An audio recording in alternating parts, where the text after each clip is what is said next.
Hello guys, samahan niyo po ulit kami mamili ngayon ng isda. So matagal-tagal din po tayo hindi nakakapag-post ng isda. So samahan niyo po kami. Let's go! Ang aking chief cook ay si Mr. Jefferson. Sarap na yung luto niya. Wow!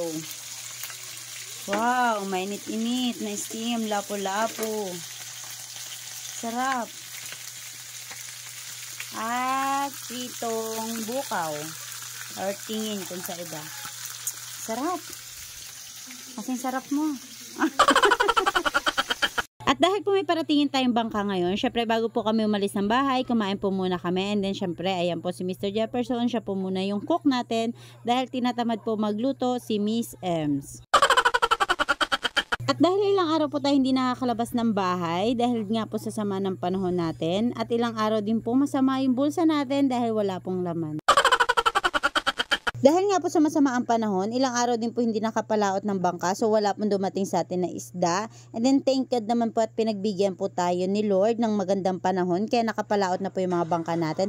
And then ayan nga po pala yung mga napamili nating isda ngayong araw. So marami tayong isda na napamili ngayon, pero isang bangka pa lamang po yung dumadating sa amin, so may inaasahan pa po kami na paratingin bukas ng mga bangka. Singsingin at saka bagisan nga po pala ang tawag namin sa mga surahan po na yan na pang-ihaw. Masarap nga rin po pala isigang yung bagisan po na tinatawag.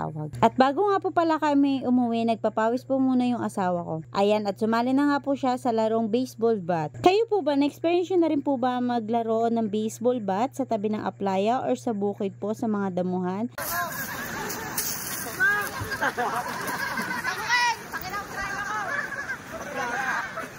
Paminsan-minsan po, ang sarap po balikan yung mga panahon na mga bata pa tayo na wala tayong iniisip na kahit anong problema, ini-enjoy lang natin yung buhay natin. Pero ngayon, nandito na tayo sa realidad ng buhay na kailangan natin harapin araw-araw. So, laban lang po tayo sa anumang hamon ang po pwedeng dumaan sa buhay natin, and then lagi po tayo magtitiwala na meron po tayong Diyos na makakapitan at malalapitan oras ng pangangailangan. So, hanggang dito na lang guys. Salamat po sa panonood. God bless po. Bye-bye!